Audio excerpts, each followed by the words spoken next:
Hello, everybody. Good afternoon, and welcome to another episode of Live at the Waterhole. First up, we're in Kenya at the Old Donyo Waterhole. My name is Ralph Kirsten, and what does the bush hold in store for us today? Well, you'll have to sit back, relax, and watch as the animals come down to the waterholes to quench their thirst and cool off. And as per usual, please don't forget that this is a live and interactive experience, so we'd love for you to jump on board with us and send us through your questions and your comments. You can do that by going on the Wild Earth website and registering. You can also join the conversation on X, formerly known as Twitter, using the hashtag WildEarth. What is it that you'd like to see? What would you like to chat about? Whatever it is, wildlife related, send it on through. And we've had these bulls here. They've been coming through for the last few days and keeping us very entertained. So this is a lovely start. Looks like a reasonably clear day as well. Not too many clouds around, but we still can't make out Mount Kilimanjaro there in the background. Straight off behind these elephants is where it is.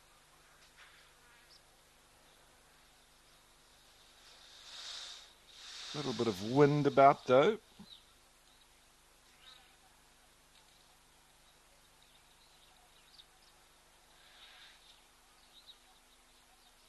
There was a couple of little incidents yesterday as well between the elephant bulls. Nothing serious, but there were some disagreements, that's for sure.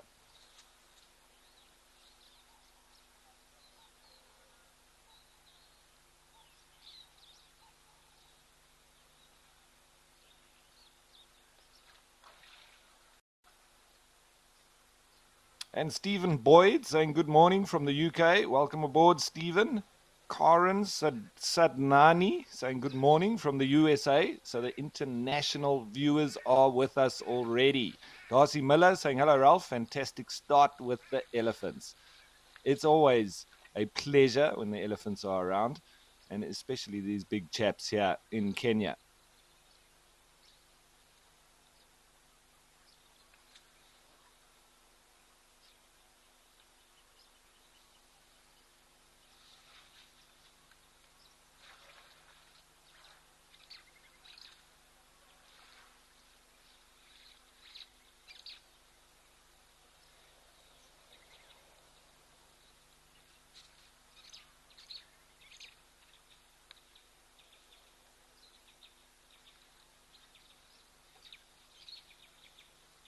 A lot of butterflies also coming in, seemingly to get a drink as well.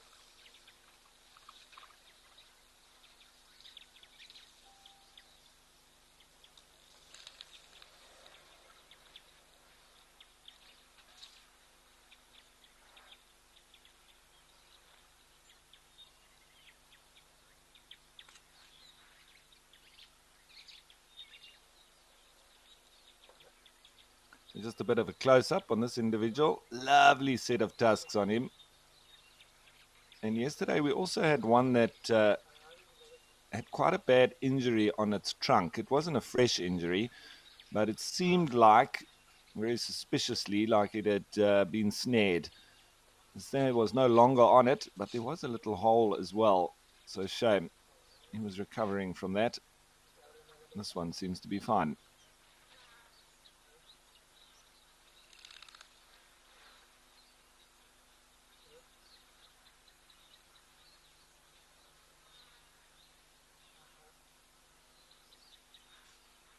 Highlight of yesterday was also having a southern ground hornbill at Juma, and of course all the elephant action as well.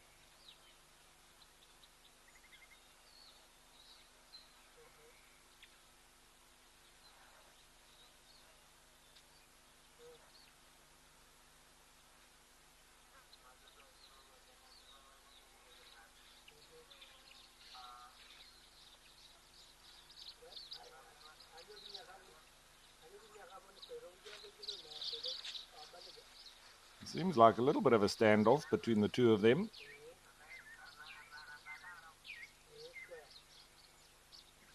So Danny asking, how bad would a trunk injury have to be for the Ellie to not survive? Danny, I suppose it's one of those appendages. They've got those two little fingers at the end that helps them to pick small things up, especially. So it will make life more difficult for them. But I think if it was cut very short, so pretty much up by the tusks there, I think it would struggle because it really needs that trunk to grab onto branches and pull them off a tree when they want to feed, and also when they sort of grazing on grass, they twist it around it and then they kick it off with their foot. So it would make feeding rather difficult. But elephants are extremely resilient. I haven't seen one with a very short trunk. I've seen ones with the trunk cut off completely, but probably about maximum 30 centimeters or so, maybe a little bit more. And they're still able to use that, kind of in the way that if you lost your hand, you could still use your arm in certain ways to grab things, but you lose the dexterity of the fingers that you once had. So it's the same with the elephants. So they wouldn't do as well as they normally would, but they would be able to kind of carry on after learning how to use it. I think the younger that it happens, the better for them to be able to learn. If it happens to an older elephant, as with humans, more difficult for them then to learn the new skills of using a shorter trunk. But yeah, I don't think a very short trunk would be very good, and for them to be able to survive, it would be quite tough. But I've seen stranger things, so I wouldn't put it past them.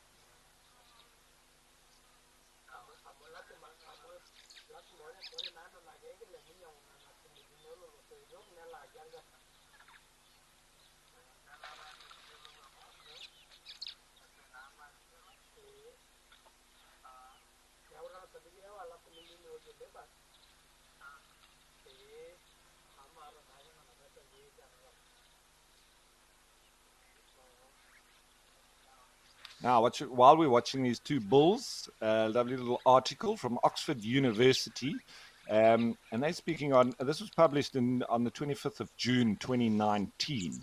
So they say the older you get, the harder you seek the mating secrets of Africa's bull elephants. Males of many species slow down in their pursuit of females as they age. Not so with elephants. A new study published today, so that was in 2019 in June, reveals that bull elephants increase the energy they put into reproduction as they get older. And the new research conducted by the University of Oxford, Save the Elephants, and Colorado State University compared the movements of male African savanna elephants, as another individual arrives, while they were in must, periodic state of intensive testosterone fueled sexual activity, and when they were not. And the results reveal that as they age, male elephants move more in must and move less out of must. The combination of these two diverging factors meant that despite having similar speeds and range sizes between states at age 20, by age 50, males were traveling twice as fast in 3.5 times larger area in must compared to non-must. And the investigation, led by Dr. Lucy Taylor at the University of Oxford's Department of Zoology, used a combination of visual observation and GPS tracking data from 25 male elephants aged between 20 to 52 years old. The data was collected in the Samburu and Buffalo Springs National Reserve, northern Kenya, as part of the Save the Elephants long-term monitoring project between 2000 and 2018. Male African savanna elephants continue to increase in body mass throughout their lives, which means that older male elephants often reach twice the size of both females and young males.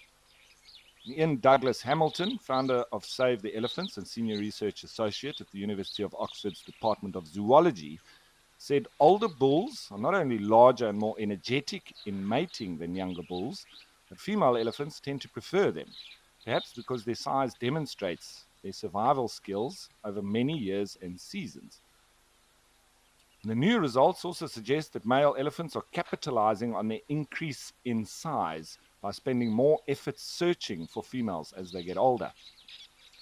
Given that older male elephants tend to be both the target of trophy hunting and poaching, man-made interference could disrupt the age structure, which could bring on must prematurely and lead to changes in the reproductive dynamics of elephants. Dr. Taylor said investigating how elephants' reproductive tactics vary with age is crucial to our understanding of the behavioral ecology of the African savanna elephant and ultimately the driving forces shaping the evolution of their life history. The fact that mature male elephants make such dramatic changes in their movement patterns when they are in must also means that we can now use GPS tracking data alone to detect when they are in fact in must. So the ability to detect must remotely can be used to study male reproductive behavior in difficult conditions across Africa and to identify and protect important corridors for genetic transmission between different elephant populations in human-dominated landscapes. Very, very interesting indeed.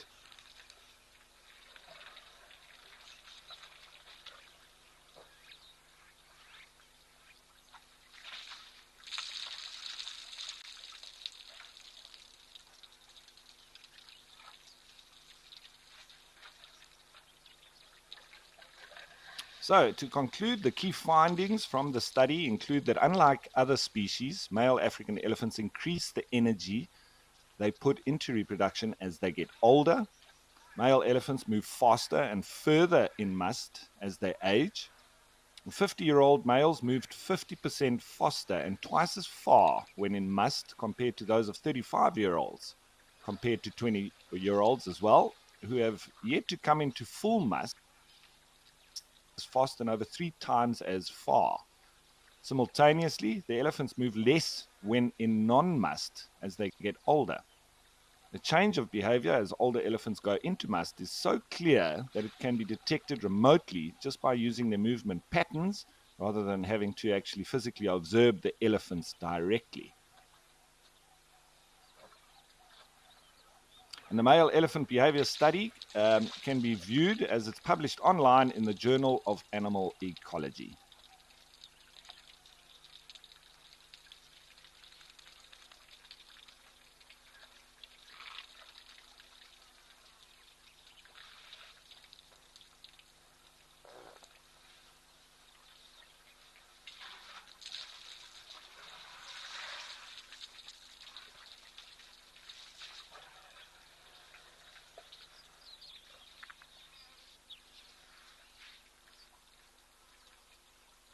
So Sandy commenting, saying, great day for live at the waterhole. Thanks, Ralph and Wild Earth. You're very welcome, Sandy. Lovely to have you on board once again.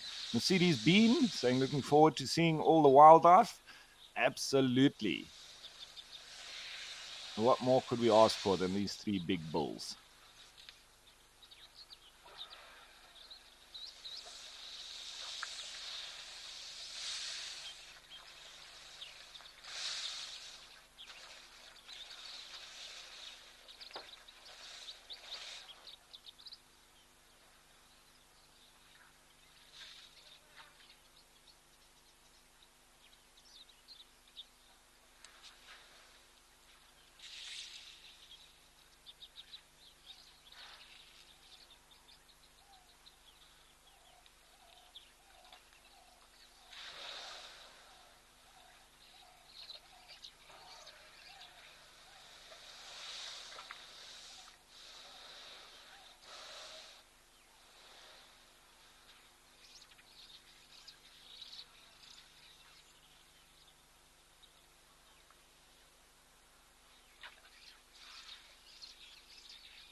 They're showing each other a little bit of affection there. It's possible.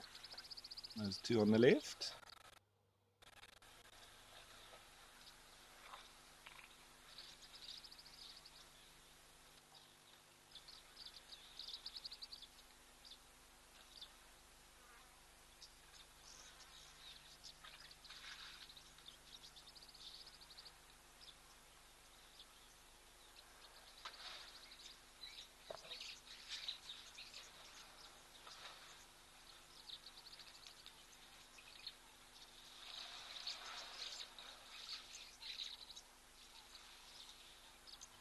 So Nathan is asking, do elephants fight a lot only when in must?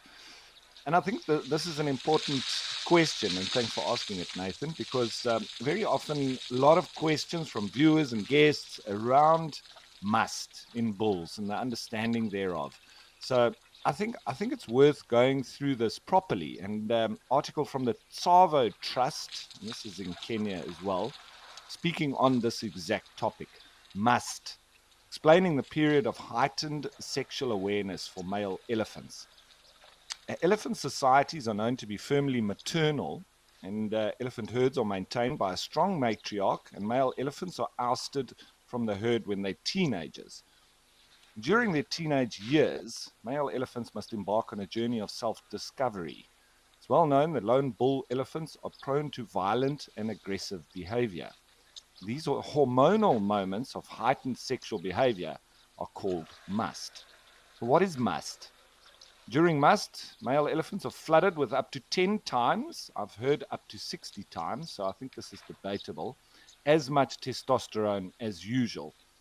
Their temporal glands, located behind their ears, swell up to the size of a grapefruit, and they are noticeable due to an almost constant stream of urine that leaves a scent trail behind them. Cynthia Moss, one of the foremost experts in elephants, describes must as a kind of Jekyll and Hyde transformation. Must is a method male elephants use to demonstrate their viability as a sexual and reproductive partner. They're broadcasting their good genes and virility. So one of the darkest sides of must is the effect it has on other males. A male in must is aggressive, and this aggression can boil over into fights with other bull elephants. Testosterone-charged males occasionally cause fatal injuries to each other as well. So males experience their first period of must at around the age of 30, and it only lasts for a few days and passes quickly. However, older male elephants are known to experience must for months and months on end. So males who experience must for a long time can occasionally develop green penis syndrome. This occurs when the constant stream of urine causes a greenish film to develop on the sheath of the penis. And this film has an extremely strong smell. So how does must affect the social relationships? It's an important aspect of how males fit into wider elephant society. In terms of the male hierarchy, larger elephants usually rank higher. However, during must, a male elephant gets a boost to his position in the pecking order. A smaller male in must can sometimes be seen out-muscling a larger male. Now, when male elephants are teenagers, they're usually chased away from their herds by the matriarch. It was previously thought that these males wandered in isolation, occasionally joining with other males until the period of must where they sought out female elephants. It's now believed that male elephants regularly join other matriarchal herds, and here they meet other elephant families and learn about must from older bull elephants. The immediate social relationships of a male elephant are directly related to their periods of must. When in must, male elephants are frequently found along or with other males. And when in must, they are generally found with other females as well, or in a herd. So I think to answer the question, it's generally, we can generalize, it's generally when they are aggressive towards each other.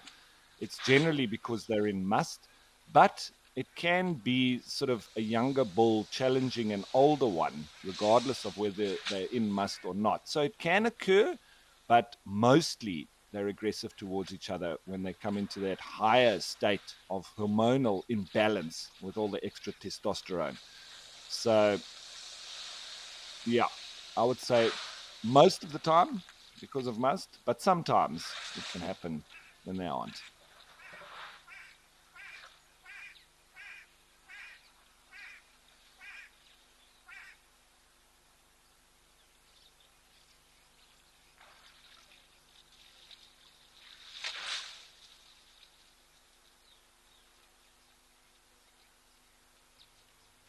So I think you could also equate that this bull on the right here, he's got much bigger tusks. He seems to be bigger than the other two, and it's almost like they're ganging together to feel a little bit better about being in his presence.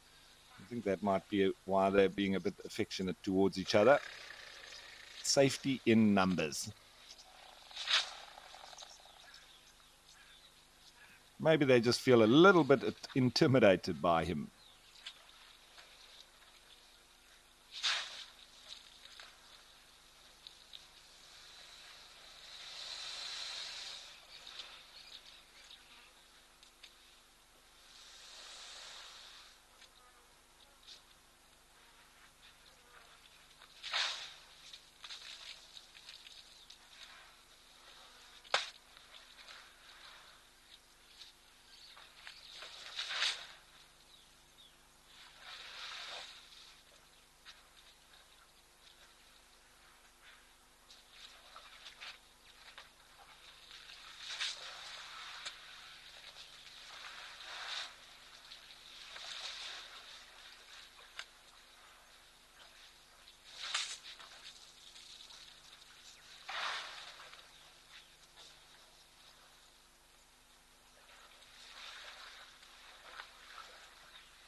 So it seems it is a rather warm winter's day here in Kenya. It's rather tropical, so close to the equator. It doesn't really have much of a winter.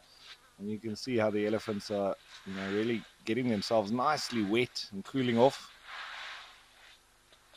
This big boy is having a bit of a strange scratch. But he's got himself nicely wet and full of mud. Looks like he might be leaving the waterhole to the youngsters now.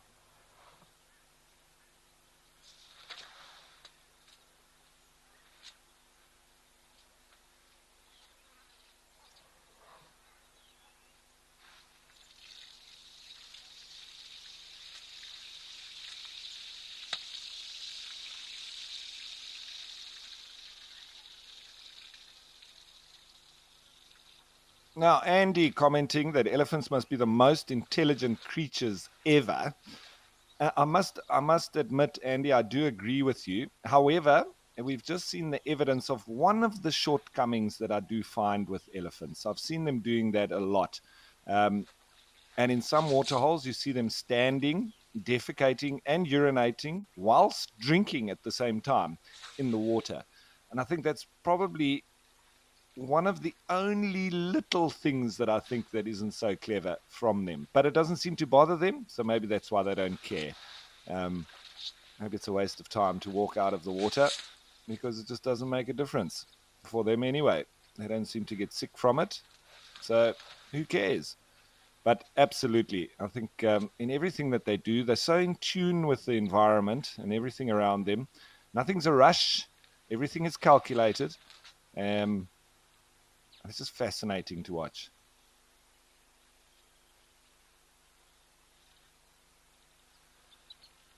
And Sanjeev Roy saying we're all waiting for 1 ton to turn up majestically. Absolutely, that would be fantastic. Always makes my day when I can see 1 ton. He is a beast.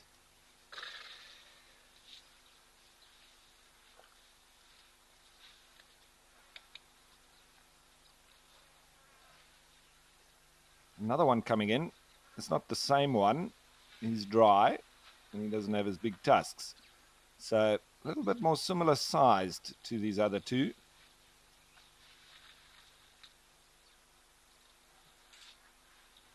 A little bit of greeting going on.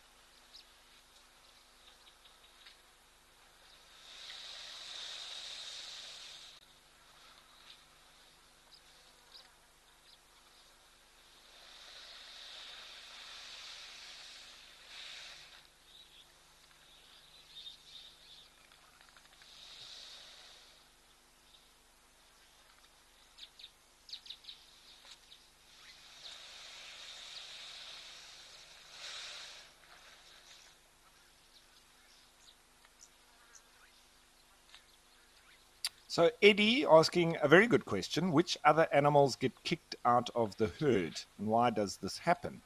So Eddie, I would say that it's a natural protective behavior that literally enables or disables the potential for the male for inbreeding. So the younger bulls, if they were allowed to, continue on with their antics of becoming boisterous and seemingly starting to want to reproduce and mate with the females, if it was allowed to remain within the herd, it would be mating then with its family because those maternal herds are pretty much all from the same mother. There's a big amount of that. There's aunties and all part of that. Different males, yes, but very often the same mother. So because of this, if those bulls are driven out, then they start to wander, and the bigger bulls also get aggressive towards them if they come towards the herd and start becoming boisterous or trying to become dominant, and they get pushed out by them as well. So this limits the amount of chance of inbreeding and mating with their sisters or their mother or anything like that. And it's a very similar protective behavior that occurs with a lot of the animals, lions included. Once those males get to a particular age, they get chased out or they will be killed. And it's once they start getting towards maturity and they start getting more testosterone, etc., that the males will then drive them out or kill them. And so that then once again limits the chances of them being able to mate with their mothers or their sisters. So I think very much an evolved behavior to stop that kind of inbreeding, and it happens with a lot of different species, and in so doing limits that. It obviously also keeps the genetic diversity and the gene pool very strong. If they are made to disperse, and they do, and then spreading their genes as far away as possible is probably the best.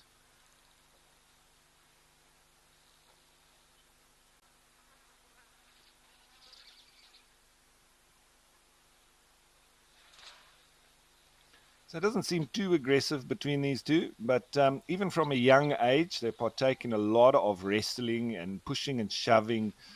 You know, very often in play, I think they enjoy doing it, but then it sort of creates that muscle memory for when it's really required. It's just, play is a very important part of learning different behaviors and getting that strength and muscle ability for when it's actually needed.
Okay, what a wonderful start it's been here in Old Donyo at Kenya. But I think it's time to change of place, and we're going to go back to South Africa, and this time to Madikwe Game Reserve and Tau.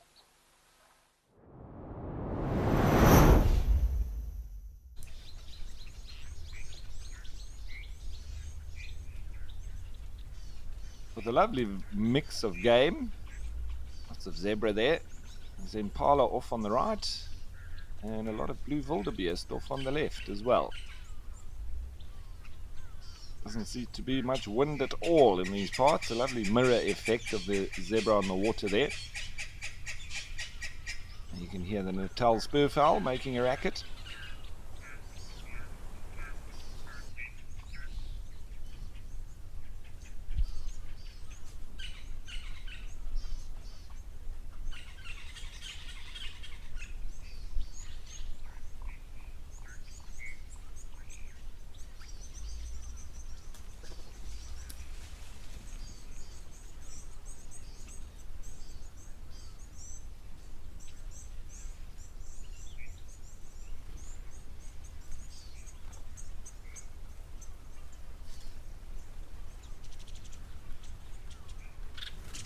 Some youngsters there within the group. You'll see them, they're taking a chance going in the water, although it is quite shallow, so not much chance of the crocodiles being able to sneak up on them. But they do know that they're there and the danger that lurks within.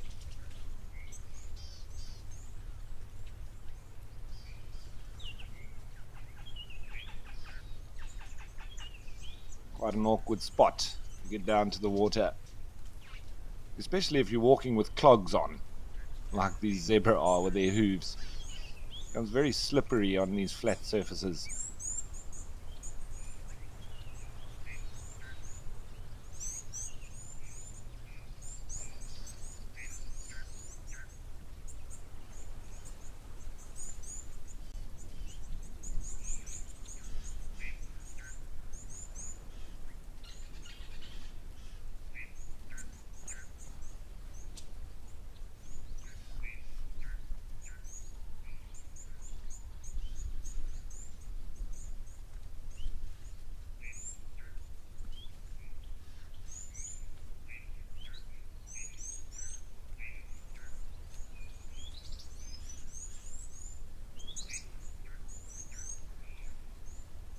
As always, we can hear the little blue wax balls and the odd tin spot batters as well in the background. Must be close here to the camera. I think there's some little bushes and thickets there. You see the little common moorhen in the water.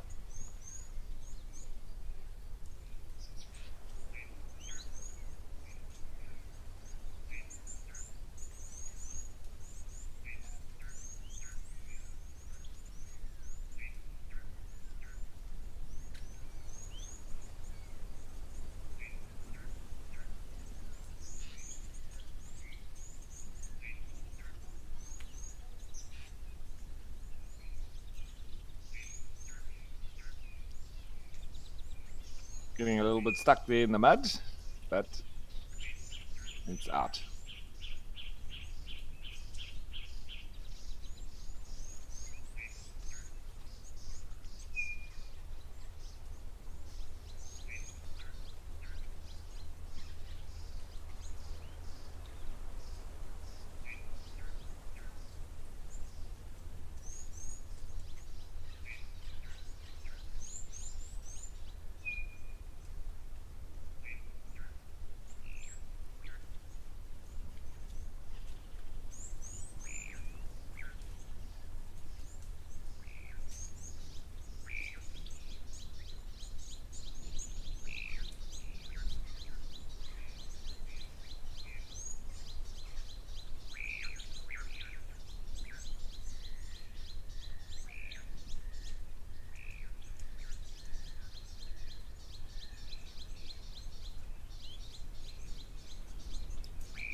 So Wayne was asking, how do zebras differentiate between their groups?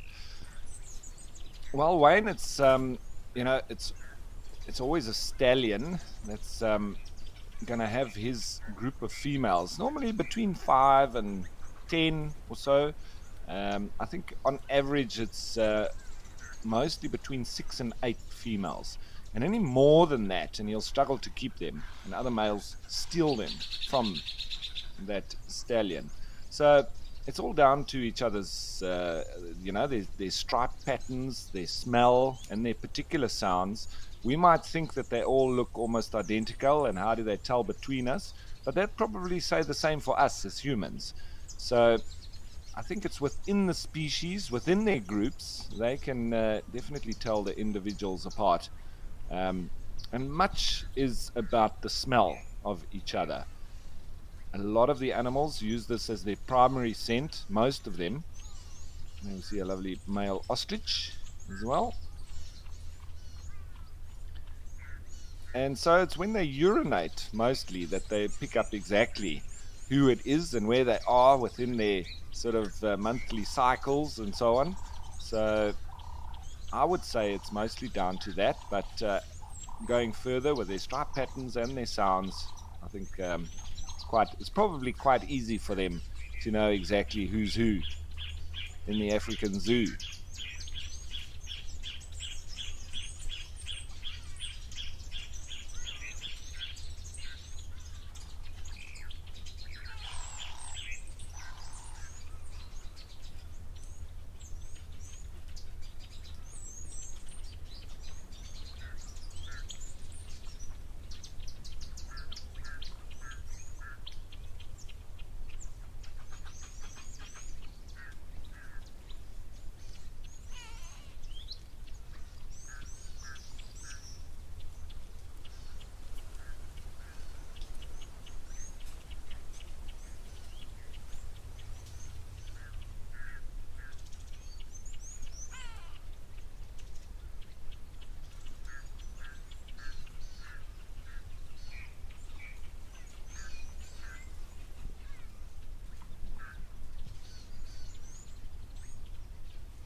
Yes, the ostrich.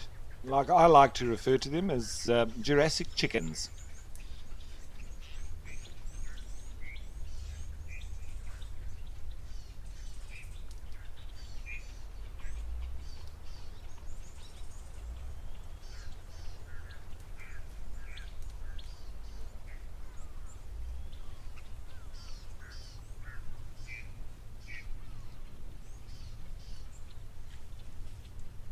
Right, so lovely stop in here at Tau as always, but let's change of place, and this time we go to the Greater Kruger Park and Nkoro.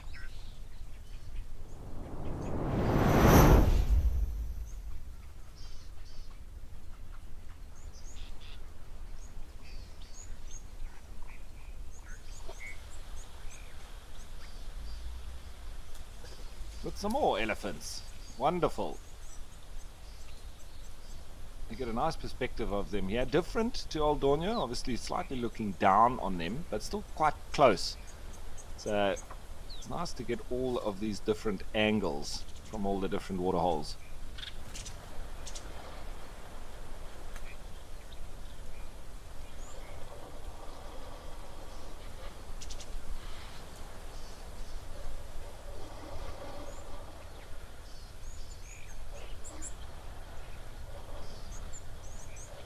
So, and also some news from South Africa is that we've just recently had our general elections, and South Africans have voted for change. So there will be a coalition government of sorts. We don't know quite yet as how that will be formulated, but change is in the air, and that goes with all the ministries that the government is in charge of, and obviously the environment, very close to our hearts. Um, would be changing as well potentially. So we just hope that it's going to be a change for the better. With that in mind, there was a bit of an alarming article that I read on Daily Maverick, and it was written by John Yeld. Speaking of, experts have been alarmed by the government's move to drop statutory requirements for some developments in the Kruger National Park. Um, and a government proposal to exclude South African national parks from having to get environmental authorization for some developments in the Kruger Park has slipped in almost unnoticed. And I think this is important for us to know about, because when these kind of regulations change, sometimes it can have disastrous effects. Just 5 responses were received to this proposal that was gazetted by Forestry, Fisheries and the Environment Minister Barbara Creasy in mid-February, with a public comment period of 40 days. But one of those who did respond was a Cape Town lawyer specializing in environmental heritage and planning law. And the other day we were speaking of somebody that was studying law, and we were hoping that they were going to go into environmental law and maybe could get involved with things such as this. But this particular lawyer was Richard Summers. In a comprehensive 10-page comment, he argues the proposed changes will allow South African national parks, or sand parks, to decide on and implement developments without appropriate checks and balances. And this is in direct contravention of the basic tenets of administrative justice as supported by South African courts, he writes in his submission.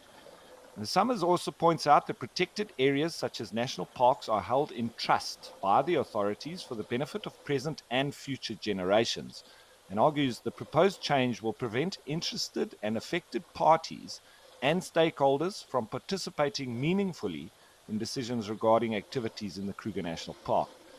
This is at odds with the importance placed on public participation spelt out in Section 33 of the Constitution of South Africa, he notes, and insists any measure that erodes civil society's ability to meaningfully participate must be rejected. And his submission was supported by Professors Rhys Alberts and Francois Retief, both of the Protected Areas Research Group at Northwest University. The exclusions, environmental impact assessments, or the EIAs, lie at the heart of South Africa's environmental management regime, coded in legislation under the umbrella National Environmental Management Act. Now, full environmental impact assessments are usually required before authorities such as the DFFE can give or refuse approval to developments or listed activities. But NEMA does allow for identified activities to be excluded from the requirement of environmental authorization in certain circumstances, ostensibly to streamline the EIA process, promote efficiency in the system, and reduce costs. So such exclusions can apply to geographical areas or to activities within existing environmental management regimes that have been identified and formally adopted as environmental management instruments. So I think, then they get into a lot of the intricacies of the passing through of this legislation that is slipped through without much public participation. And whenever that happens, you have to start to think that there's nefarious agendas at play. So I don't think that this is passed completely, and hopefully if we do get a new minister, this will change for the better, because we need those checks and balances. If there's going to be new developments going on within the park, the environmental impact assessments need to be done and considered before any of those developments take place. But if they exclude them, I think it's a slippery slope for South African management of the environmental areas if we're just going to develop unchecked. And for me, it would just be then money-making exercises with little regard for the environment. So I think it's important for all of us to be aware of these kind of things and take note and participate when we can, comment and get involved, make our voices heard.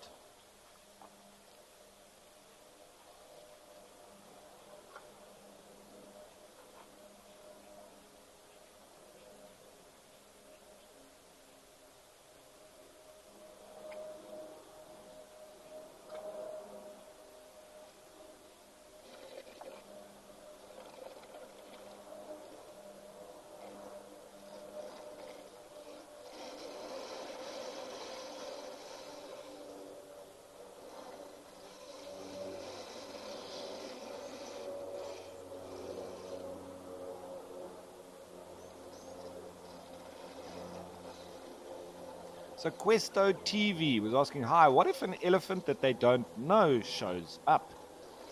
Well, Questo, they'll meet and greet. Just like if you are at a braai, like we call it in South Africa, a barbecue on a lovely summer's day, at a friend's house, and they've invited somebody around that you don't know, well, you greet them and you introduce yourself, and you take it from there. Sometimes there can be a little bit of aggression towards each other, if there's posturing and so on. It all depends on the age of the animal and the dynamics of the group that it's with. If it's on its own, well, it needs to be, if it's a smaller animal, so if it's a younger bull, like in this particular instance you might see here, if it's arriving where there's bigger bulls around, it needs to be submissive, and it needs to not be aggressive towards them. And then they will probably accept its presence and not have any problems with it, and maybe even enjoy its company. But if it postures and shows aggression, well, it's going to have and get what it's looking for. It depends on all of those different factors. But it's all dynamic, just like us as humans.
All right, so lovely stop in here with these Ellie Bulls at Juma, at Nkoro, but we are going to change and we're going to head to Juma.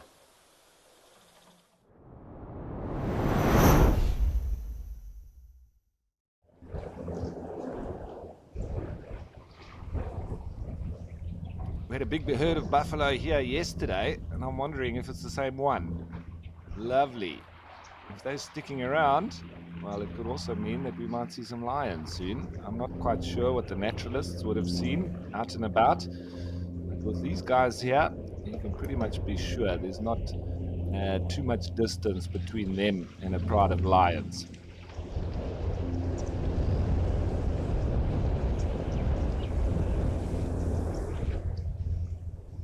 Some yellow-billed oxpeckers on their backs as well. I love seeing them and hearing them. Tiny little calves. Also lovely to see.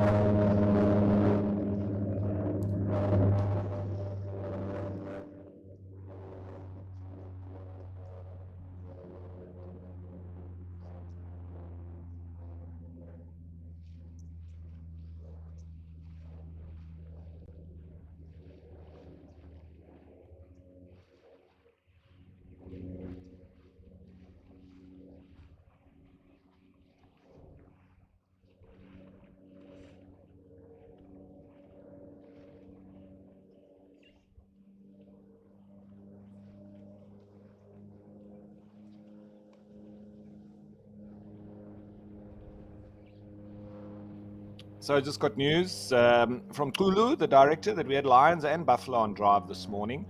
So perhaps this afternoon they will be hunting. Well, never nice to see an animal die, but always wonderful to witness the power of lions in this sort of fight for survival between the likes of buffalo and themselves. It's just incredible. And one of the reasons why I just am hooked on watching wildlife.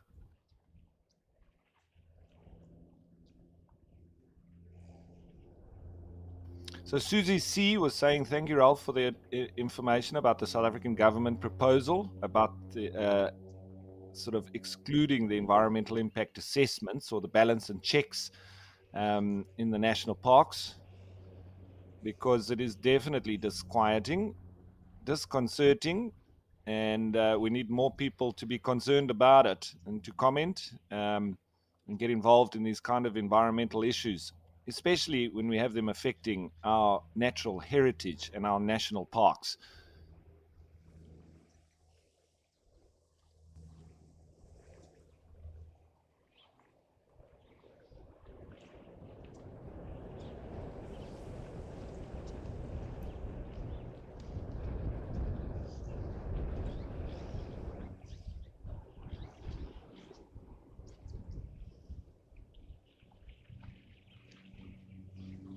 And of course, I don't get involved in politics, especially when we're watching a wildlife show. But all we can hope for in South Africa, with the changes that are on the horizon, is that we actually get experts in the field in charge of the different ministries.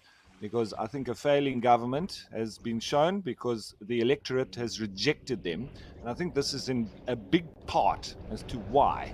Because we don't have expert environmentalists running that ministry, and it's all political appointments. So I think if we could just change that and get environmental experts to be in charge of the environment, I think it would go a long way to making the right decisions.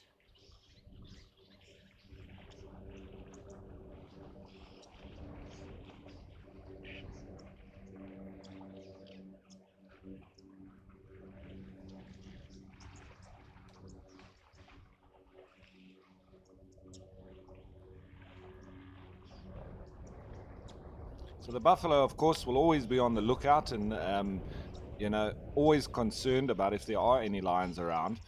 And if there's any little smell of it, there will be an immediate change in the mood of the group, and they will go into formation, maybe with the big bulls out in the front, almost in a lager, and then sort of circling and keeping inside in the middle the youngsters and the females, and then in so doing also having a battle front for attacking the lions and defending themselves.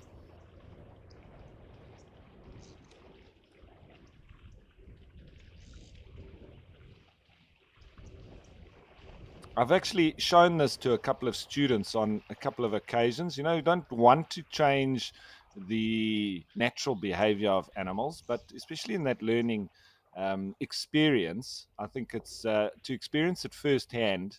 I think goes a long way when you are learning about wildlife. And with some different groups, I would take them out, and when there was a big herd of buffalo and they relatively close to the vehicle, no problem with us, everybody relaxed and calm. And I would just exhibit to the group that I would just slowly get out of the vehicle and take a couple of steps away from it. And immediately they would then recognize me as a human, not as a big, smelly, green animal, as the vehicle. Um, and they would go into formation just as they would if there were lions around. And it was incredible how quickly the mood changed and how quickly everybody jumped into action. And that aggressive response was fascinating to watch, and obviously very informative for the students to see that in action.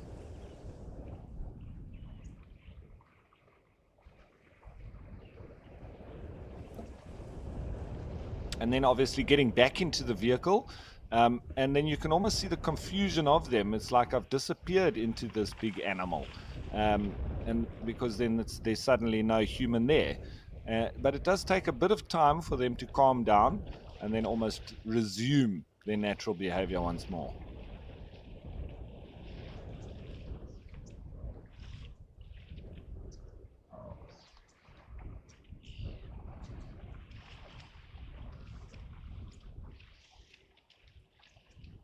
So Mercedes Bean saying the size of this herd. I'm not sure how many there are, but I think it could be going into three digits, over 100, maybe.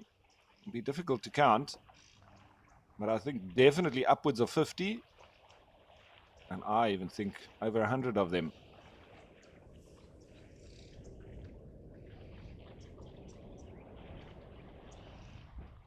Still more dotted in the bush in the background as well. So I think there could be even as much as double the size of this group here at the water.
So Paul was asking, do different buffalo herds fight?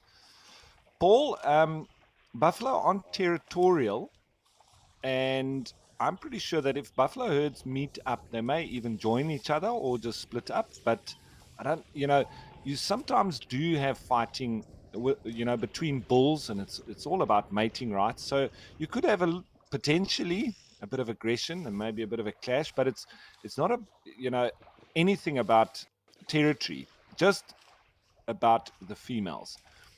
So, if the bulls arriving with a different herd would be aggressively wanting to mate with the females, potentially there would be conflict. But I more so see it that they would join up. This could even be an amalgamation of a lot of smaller herds because they're only as good as the sum of their parts. And the bigger the herd, the less chance the individual has of being eaten, as well as the better their defense would be against lions as well.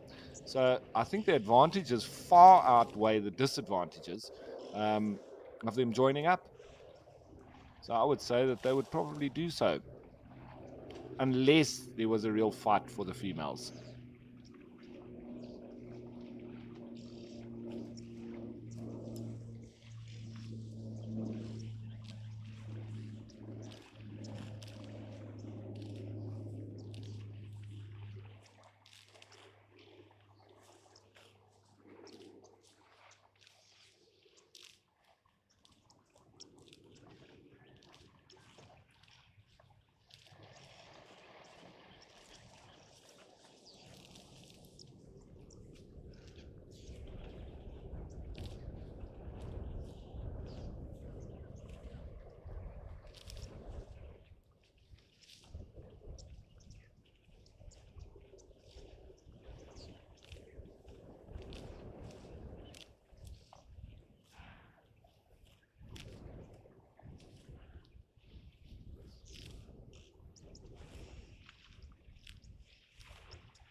Now, with that in mind, a little article by Wild Wings Safaris speaking about 6 reasons why buffalo may be the snarkiest beasts on the planet.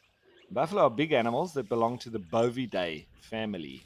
And there's only two types, the African or Cape buffalo and the Asian water buffalo. Don't get them confused. And although buffalo are sometimes confused with the American bison, they are a different genus altogether. They're big and they're strong. A buffalo is big, really big. Fully grown, it can be between 1.8 to 3.4 meters long, which is 6 to 11 feet, and 1 to 1.7 meters tall, which is almost 6 feet as well, and weigh between 300 to 860 kilograms.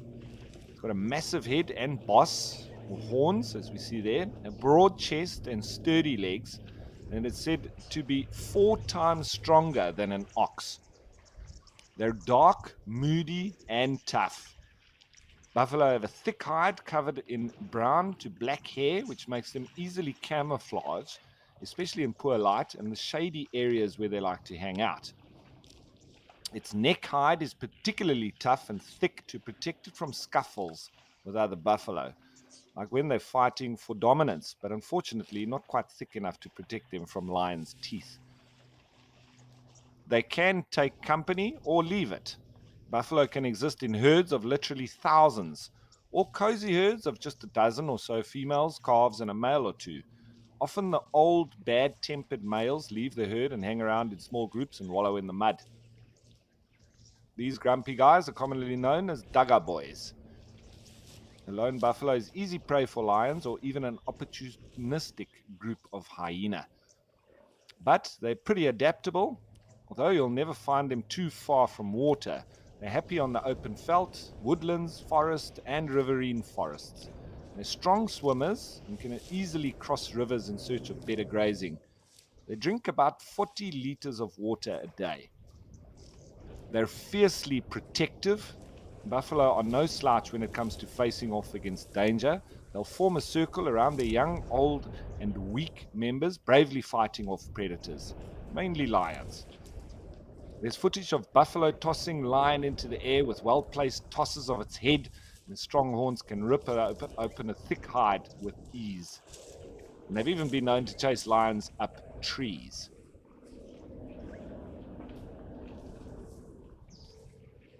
They never forget a wrong. Next to the elephant, the African buffalo is renowned for exceptional memory. They're known to ambush and attack hunters that have wounded or injured them, even years later.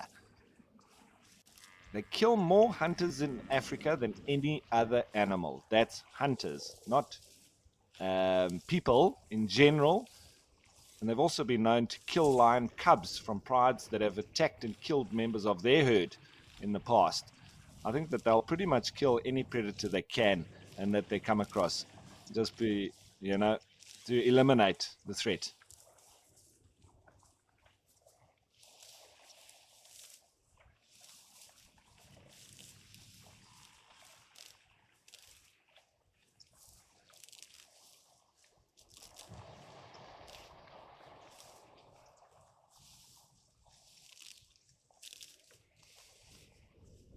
So Sanjeev Roy was saying, I'm a big buffalo fan. They're the only animal who can toss up big male lions like ping pong balls.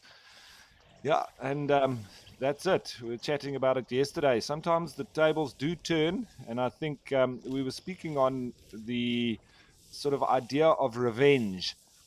And I think it's one of those animals that definitely does partake in seeking revenge.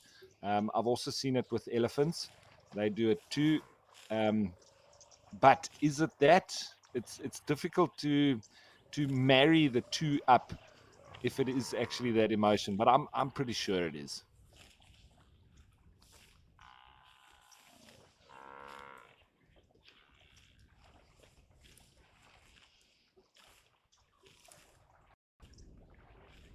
So just some more quick facts on the African or Cape buffalo. The Latin name is Cincerus sapha with a C, and they have poor eyesight and hearing, but they have an excellent sense of smell. March to May is generally their mating season. Gestation is about 9 to 11 months, and it ends in a single calf. Twins are extremely rare, but possible. Buffalo are excellent mothers with an exceptionally strong bond with their young. The calf suckles for about a year and is totally dependent on its mother during this time.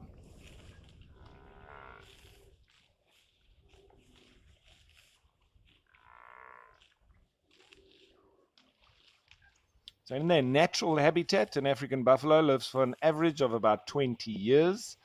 They're herbivores and enjoy grass and herbs, but will eat shrubs and trees as well if there's no other food available.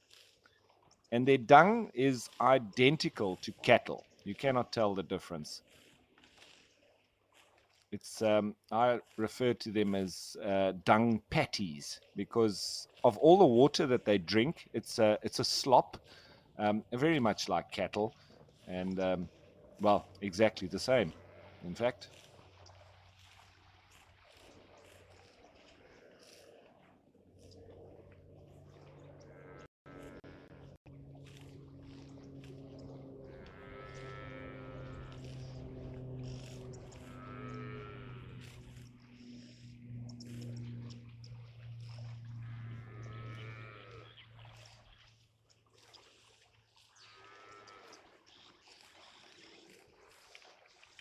All right, so always lovely to see a big herd like this, but they're slowly moving off. I think we'll do the same, but we'll keep an eye on it. For now, let's go back to Old Donyo.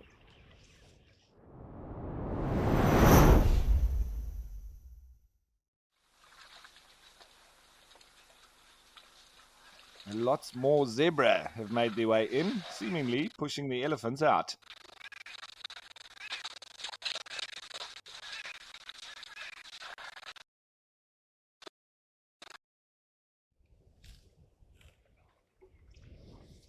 But I think the signal just isn't strong enough there for now at Old Donyo, so we've returned on back to Juma.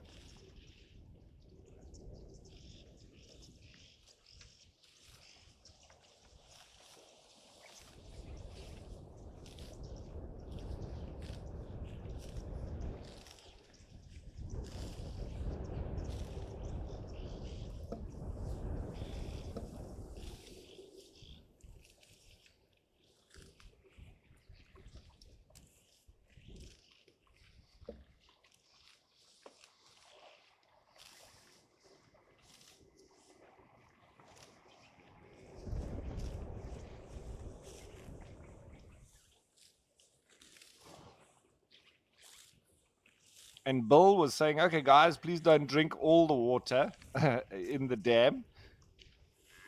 Yeah, there is a lot of them, and we could probably almost see the level dropping as they've all been drinking. Bill?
So Rebecca Bishop was saying that the dam actually looks a lot lower than it did even yesterday. Yeah, it might be drying up that quickly. It's, I think exponentially as it does dry, it picks up speed almost as it's getting more shallow. So both from evaporation and the elephants coming in to drink in big herds of buffalo like this, there'll definitely be a few hundred liters at least that have been taken out by them drinking here. Could even go into the thousands.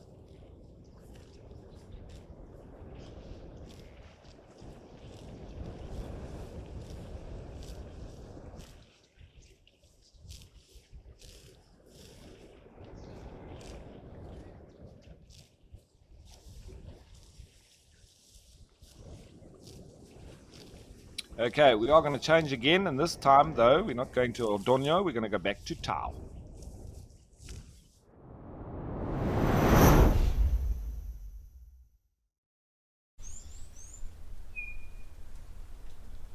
With a lovely breeding herd of Ellies.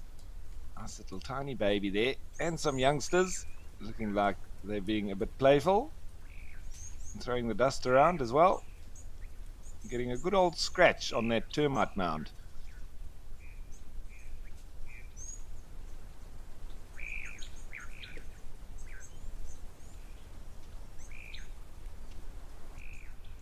And a little youngster having a roll around now as well. Maybe he's going to go for a little sleep.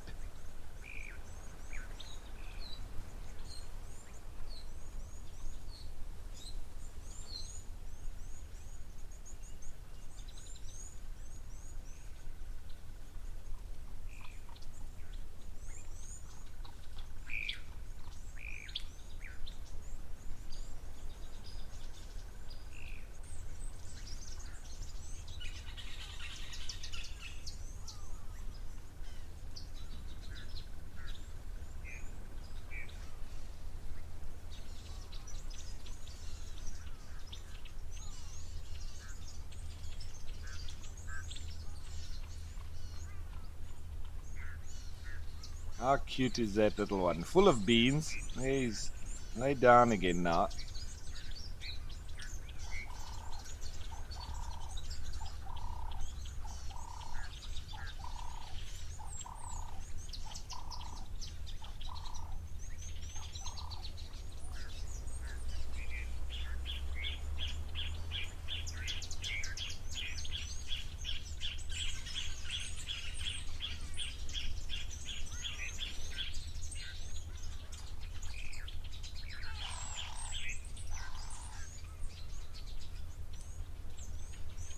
All right, we're going to change of place now because we're going to go for something completely different. We're going to go down to the Eastern Cape and Founders Lodge.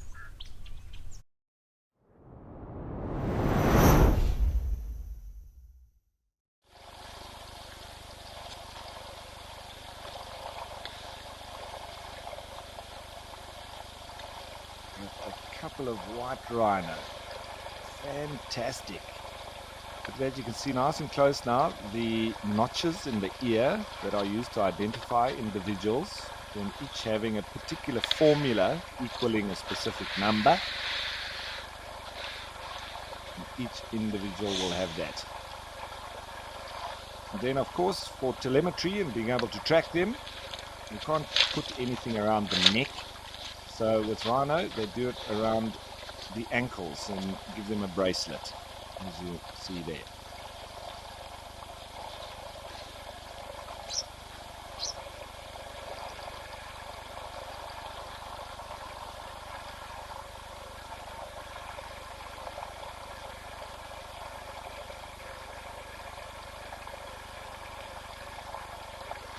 For me, they really look like massive armadillos. They do really look prehistoric.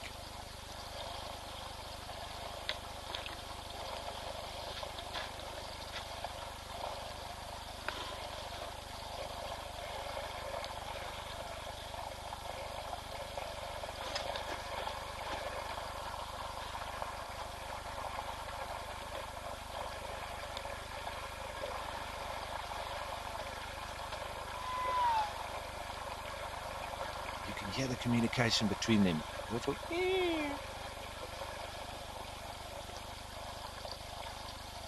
This is most likely a mother and calf.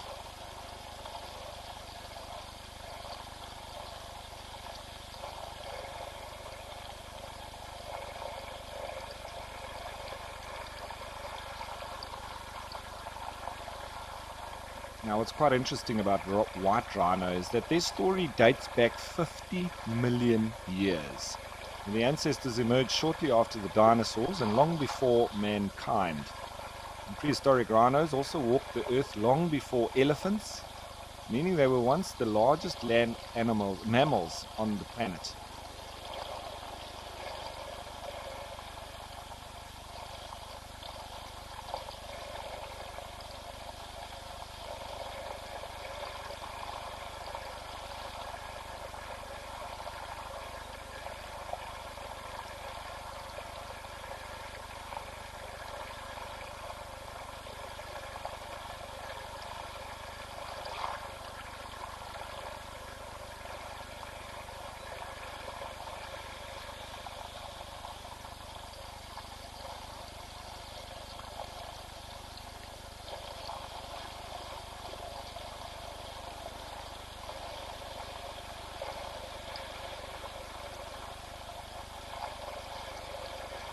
It was wonderful to see these rhinos in the Albany thicket down in the Eastern Cape.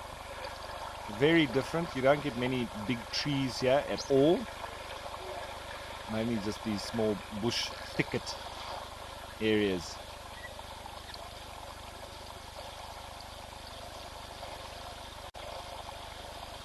Now Leo was asking, do you think rhinos have a sense of awareness that they are in danger of being poached?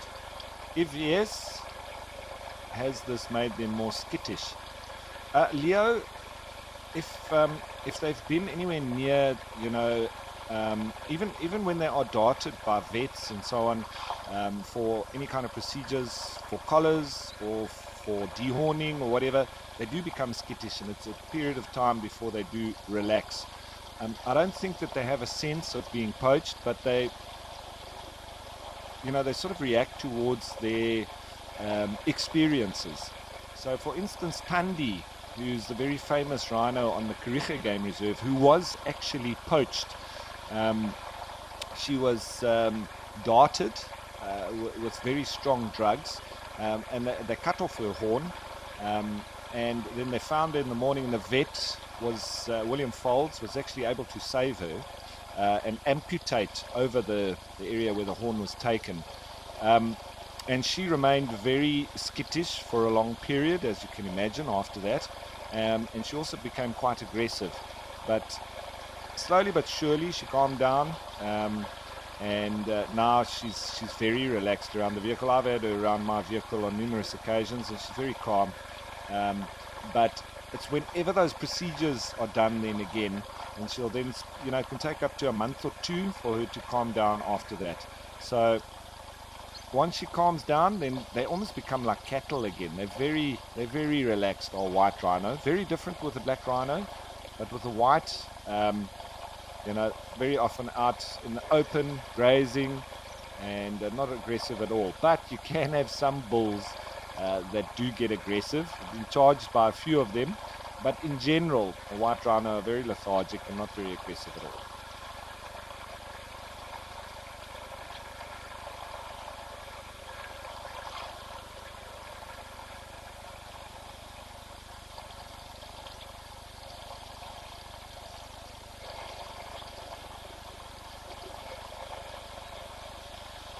Okay, so the rhinos have moved off, and we'll keep an eye on this spot, and if any more come, I'm sure we'll pop on back.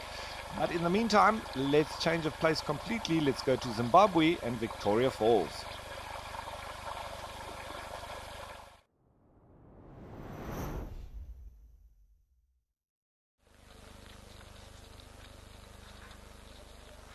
A nice mix of animals. We've got some of the raptors, we've got kudu, we've got warthogs. It's like a marabou stork, hooded vultures. There's a few marabou storks there. Now, there was a couple of questions surrounding the rhinos, so I'll just carry on with that. Lady Macbeth was asking, is it true that rhinos ignore most things? They may have poor eyesight, but they have excellent senses of smell and hearing. They defer only to elephants, however. Lady Macbeth, yes, they do have poor eyesight, and they do ignore most things, but they are very easily frightened, because if you walk into the wind, you can obviously get very close to them, and with that bad eyesight, they suddenly see this object. I think it's quite obscure the way that they see. And suddenly they get a fright. I've witnessed this many times, even when they're just lying, wallowing in the mud, and an animal comes up to drink water near to them, they get an almighty fright. So they do ignore most things, but there are those times when within close proximity, that they do react. But definitely their sense of smell is their ultimate sense, as with, I would say, predominantly most of the animals. But their eyesight is just particularly bad. So I think it just takes that away from them, that they can't really see things coming from a distance. I witnessed a white rhino mother and calf. It was at Origstad, which is near to Leidenburg and Pilgrim's Rest. We used to often stop over there when we were returning from the Gauteng or Johannesburg area, to go back to work in the Lowveld. And we witnessed a mother and calf from a sort of a raised view. We were looking down on a picnic area, and there were bricked braais or barbecues.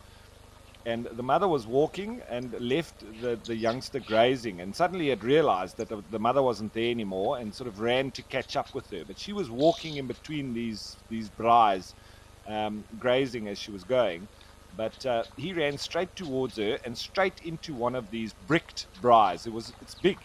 And the entire braai literally collapsed from this collision, and it almost just stepped. I thought it was going to be injured. I thought jeepers, because it was a big noise and it was a big collision. And it literally stood back, shook its head, and ran off back to mum. And I checked with the binos, there was no wounds or anything. And so it just shows that, I think, with their massive size, the thickness of their skin and bones, I think they could pretty much run trees over as well. Definitely run a braai over anyway. And it was only a youngster as well.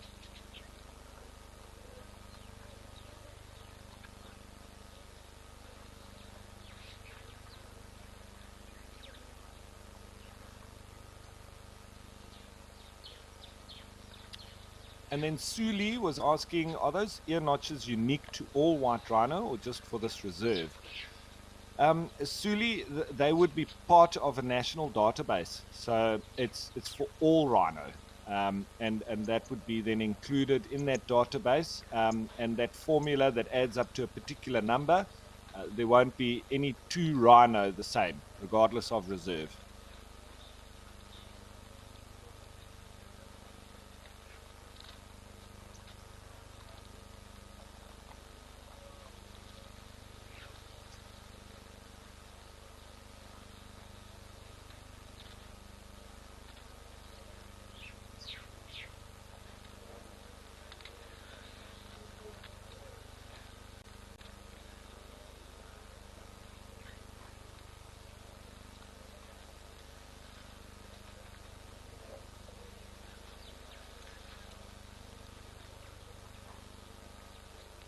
So that, of course, being a kudu female. Nice to see them up close.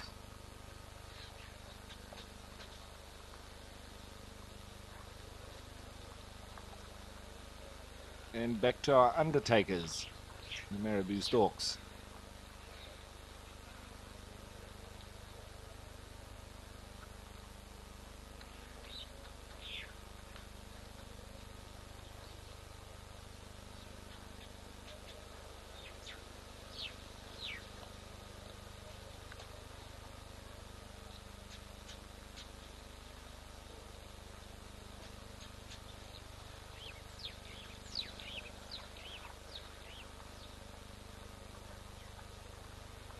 So you see this warthog here. You'll be able to sex it just by looking at the warts. There's two sets of warts on the side of the face. That's obviously without checking the little apricots at the back end, but that would indicate that it's a male. If it only had one set of warts on either side of the face, then it would be a female.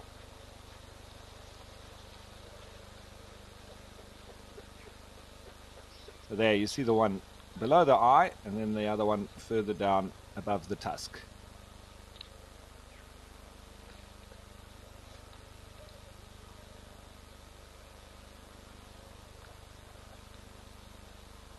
We only have two species inside the Suidae family. That's the warthog and the bush pig. Bush pig more nocturnal, and so you pretty much don't see them during the day. It's very rare. Sometimes do, normally on a winter's morning, and they've been out a little bit later than usual, but generally spot them at night, and very often in little family groups as well. A lot more hairy. They are a lot bigger than the warthog, but they don't quite have the same tusks as well.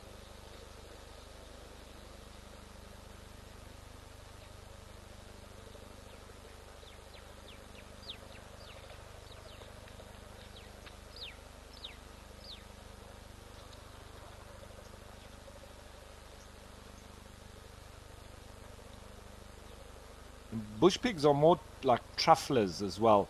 When you walk through an area where bush pigs are present, you very often come across an area that looks like it's been dug with a fork, almost to turn the soil over for planting of whatever you have, a vegetable garden. When you turn the soil over with your fork, that's what it looks like where bush pigs have been foraging.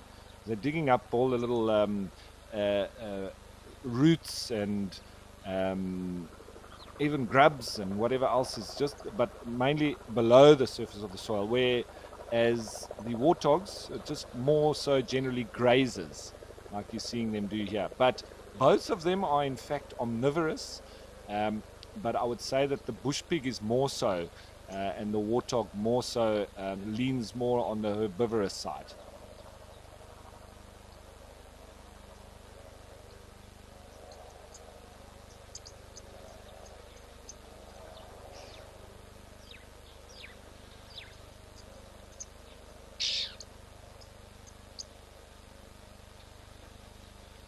So Dana was asking, do birds of prey do most of the cleaning up, or are there other species involved in this duty? Dana, they're an important part of it, but obviously any kind of meat that is out there in the bush will be eaten by any of the carnivores. Um, So even the likes of warthogs can feed on carcasses, but you've got mainly the likes of jackals and hyenas that will do a big part of that, and probably even more so than vultures.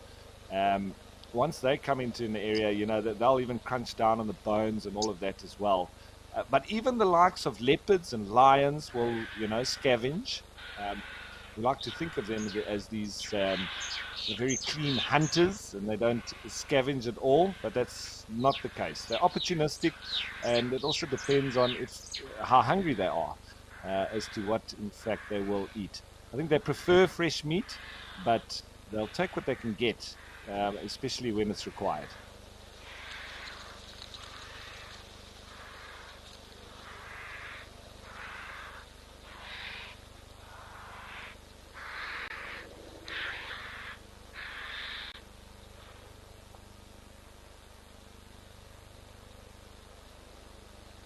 So Marge was asking, is the use of drones on reserves prohibited because reserves want to protect the species that are under threat on the property?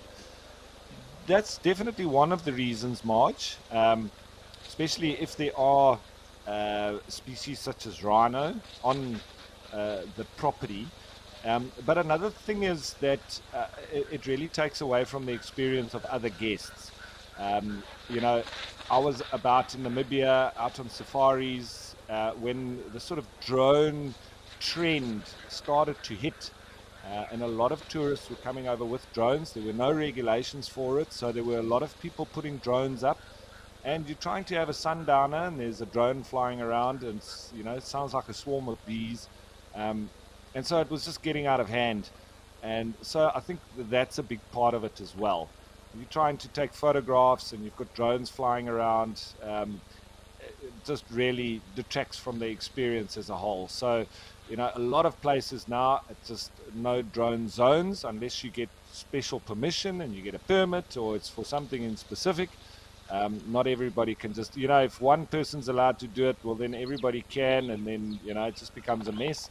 And almost every second person's got a drone now. So, yeah, it just detracts from that real bush experience. It's a little bit similar to cell phones going off all the time as well.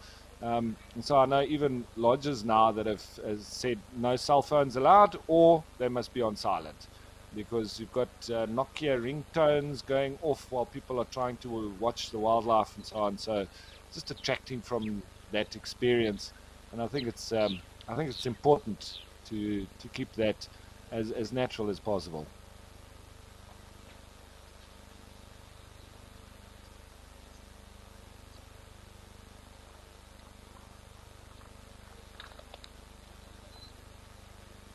And I think there's even a further aspect is that you can disturb the wildlife as well. Chasing animals around, they get confused by it, they get scared by it. So it further detracts from the wilderness experience having drones flying around.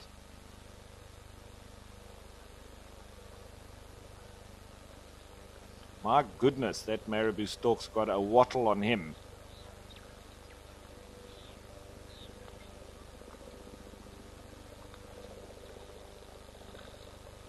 I think it's more of a gular flap. But this female is looking a little bit ragged. She only got half her ear, I think. Wonder what's happened there.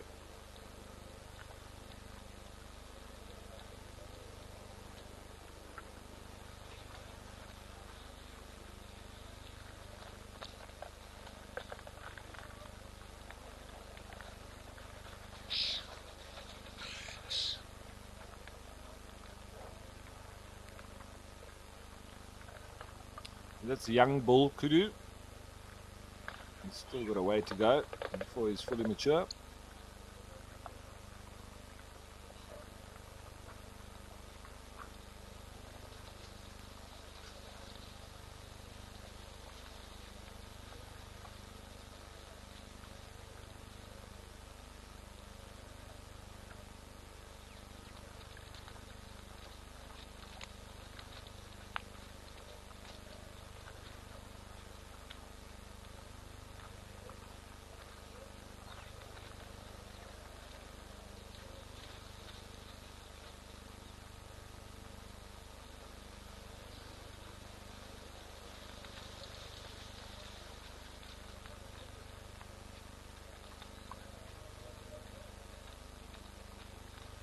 It's generally what happens when a male approaches a female and it smells at her back end.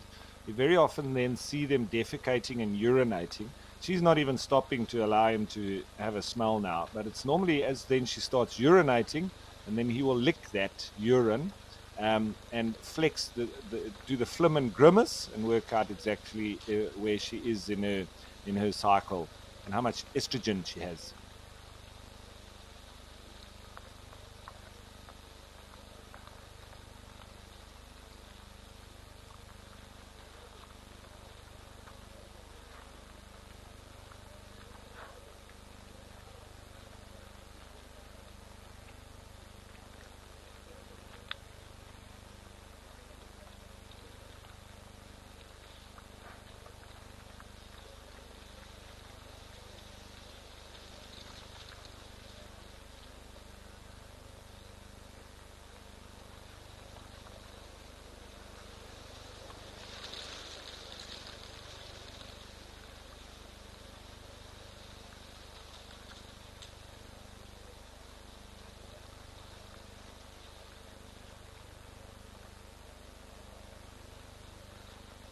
The number of animals moving through there in the background. Yeah, it's over there.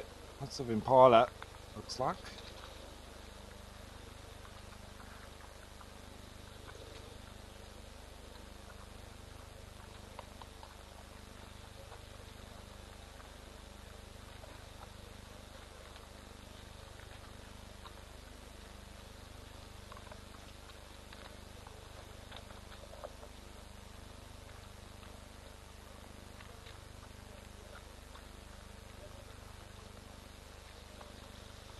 Okay, so nice stop in here at Vic Falls, but we're going to change of place and let's see if it holds this time. But let's go to Old Donyo.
A Maasai giraffe off in the background there as well.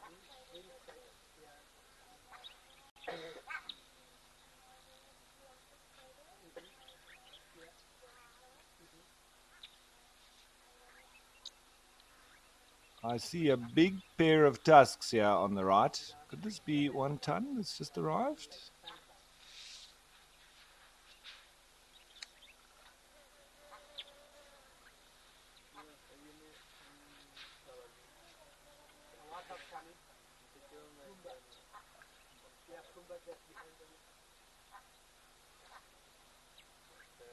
No, this doesn't look like 1 ton, but it does look like 1 tusk. He has in fact only got one. It is huge though. I wonder how big his other one was.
So Marge was asking, have you noticed that elephants don't appreciate certain smells? How do they react to the smell of carcasses?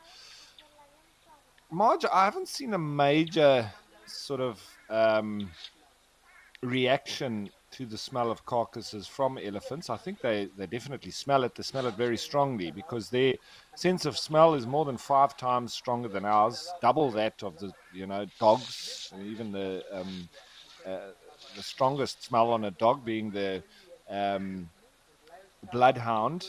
Um, so I'm pretty sure that they do get it. But as I say, but what I can tell you for sure is that they do react to different smells quite obviously. And I've sort of, or I will use the example of pepper spray. Um, I've turned many elephant young bulls that have charged at me just by spraying a line of it on the ground and backing up from there. And as it reached that line, it turned around and charged off, literally pushing trees over as it went. Um, and we've also done many projects, and they continue on with planting chilies around vegetable gardens where there is potential for elephant human conflict, and the elephants won't go near it. And they grow, particularly the little bird's eye chili, the very strong ones. The elephants won't go anywhere near that. So yeah, their smell is particularly strong. They say one of the strongest, if not the strongest, in the animal world. And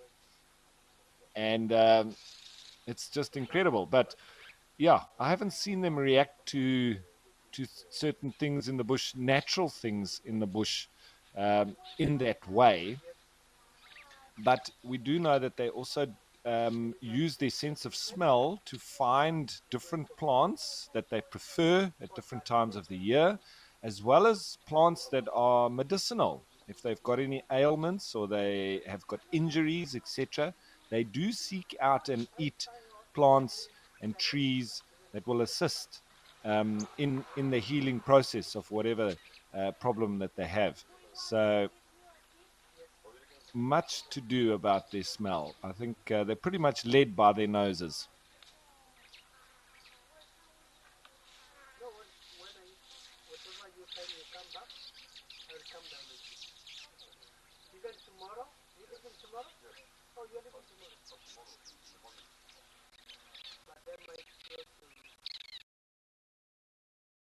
So Miss M was saying I would get so annoyed with the flies if I was an Ellie, and I already do, and I'm not even out in the bush. Yeah, absolutely, Miss M. But I think they get used to it. I don't know. I can't get used to it. Particularly when I'm out in the desert and you get the mopani flies that literally surround your head. They crawl up your eyes, into your eyes, up your nose, into your mouth, in your ears. It's just crazy. And they literally can almost drive you nuts. It's for me, it's terrible.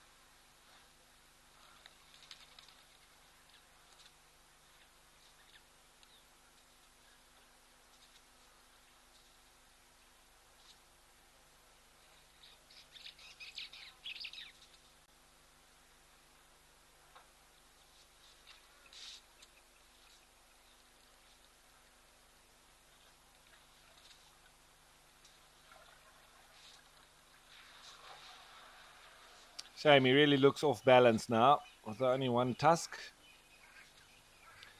And generally, when elephants do lose tusks, it's normally because of fighting with other bulls, and they snap them off. It's pretty much like getting your teeth knocked out.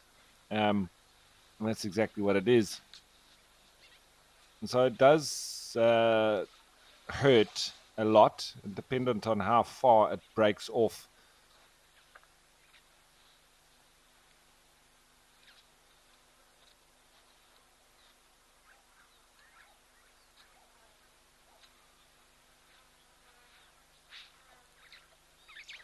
So even though he seems bigger than this other individual, he's being a little bit subordinate in his body language towards him. Maybe it's as a result of his bloodied mouth. But I'm not sure how fresh this is or when it happened. I'm just trying to see if that's swelling around his mouth or if it's still a part of the tusk that remains. Because as I say, it all depends on how deep inside that it actually broke off. Here comes a photo bomber in the warthog. He's also got a couple of hitchhikers.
We often see these bulls spending quite a bit of time at this waterhole, just milling about, taking their time, almost just enjoying being at the water. And I think also just a meeting point for them to discuss what's been going on, what's their thoughts or whatever it might be. I think it is quite a social thing for them as well. But I'm hoping we will see some breeding herds come through here at some stage too.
Just as we slowly head towards the end of the show, I'm just going to give you a couple of um, elephant quotes while we're watching these guys. Here's one from Lyle Watson saying, if elephants didn't exist, you couldn't invent one. They belong to a small group of living things so unlikely, they challenge credulity and common sense.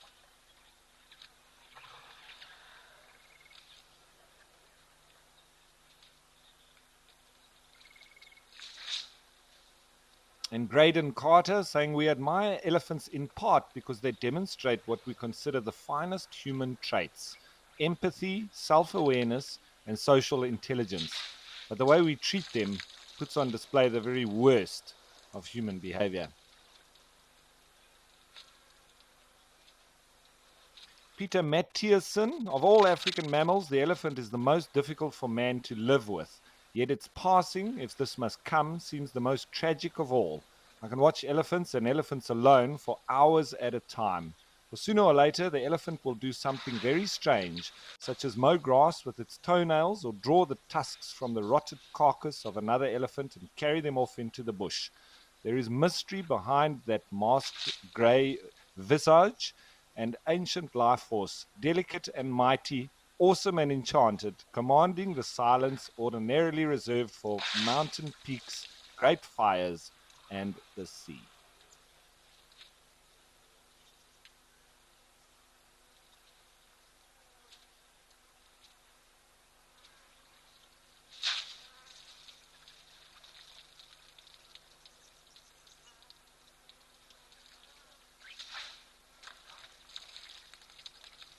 So, we're heading towards the end of the show. I hope you've all enjoyed it, and we'll see you again back here tomorrow. Same time, same place. I will be here. I hope you enjoy the sunset safari and the naturalists out there trying to find what's going on with those buffalo and if there's any lions following them. Maybe even get a hunt. But that's it from me for now, folks. Bush greetings. Give it horns. Cheers.